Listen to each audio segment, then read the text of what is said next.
So, super quick review here on the Razor dirt rockets or dirt bikes. I could not find a good review that showed the actual sizes of all of them. So, through a little bit of trial and error, we ended up with all 5 that they currently make. So, what I thought might be helpful is to just show the different sizes and what ages are appropriate for each one, because Razor's age guide seems super conservative. Yeah, most of them start at age 13. My oldest on the far left is 12, and then a 9-year-old, 7-year-old, and a 3-year-old. So the far right is the MX125, and it is the smallest one. I think the age starts at 7 on that, but this is our 3-year-old on it. It's the slowest and the weakest of them all. I think it's only available at Walmart. It does the trick. It actually was the first 2-wheeled vehicle that my son was able to pick up on, so it worked well. The second one is the oh shoot, I forget, it's the Razor MX350. This is what I originally bought for our 7-year-old. It ended up being a little bit too small for him. Too small for it. I just got jealous when I'm having a... Or he just wanted a faster one, but it's probably a little bit undersized for him. It's got 2 batteries in it, and I mean, it works fine. It's just sized a little bit small. Then the next 2, the red and the green one, are pretty much the identical bike. The one's called the MX500, the other one is the SX500. Just cosmetic changes on it. The green one, the SX, is supposedly designed with Jeremy McGrath from it, so it just looks a little bit different, but they have the same specifications, same age suggestions, performance, and so forth. And then the biggest one, and it's actually not any bigger from a frame size, just bigger from the engine size. It steps up to a 600 watt engine. These have 500, I believe. It's the MX650. It's the most expensive one as well, but the weight limit on that goes up to 225 pounds, whereas the weight limit for the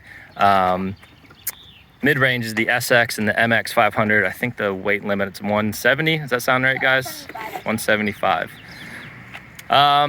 But yeah, I could not find a review out there that actually showed all of these side by side, which was kind of annoying. So that was the only reason of me making this video. So hopefully it's helpful, and our kids have an absolute blast on them, and hope yours do too.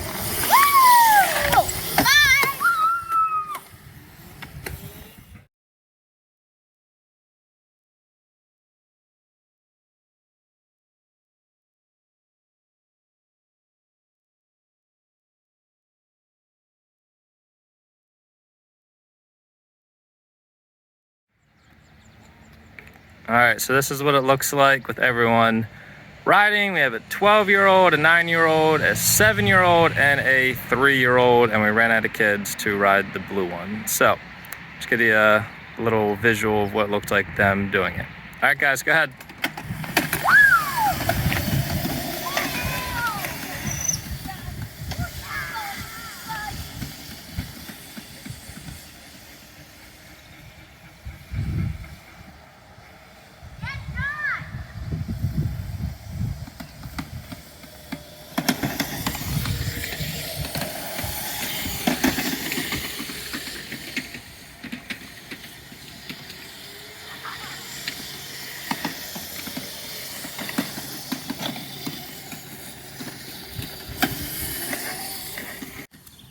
So one other thing I'll just point out between the 2 smaller bikes is the seat. So obviously the frame is much different, but this seat is rock hard. Like, I guess it's kind of hard to show in a video, but like, it is really, really hard. He doesn't complain about it, but yeah, this one's much squishier. So just something to consider, that the MX125's seat is rock hard, and it doesn't have any suspension or anything, so all of those bumps just go directly into Hey, a hard can I go? seat. It does Yeah, you can go. that one too. Also, no suspension on the MX350 either. You can see there's no suspension underneath there. Steel frame, so everything just rides right up into the seat. This one's good. Yep. Whereas the other ones do have suspensions in here that you can see. So rear suspension, as well as front suspension on it. So all three of the larger ones have that. Smaller two don't. And the seats are much more comfortable.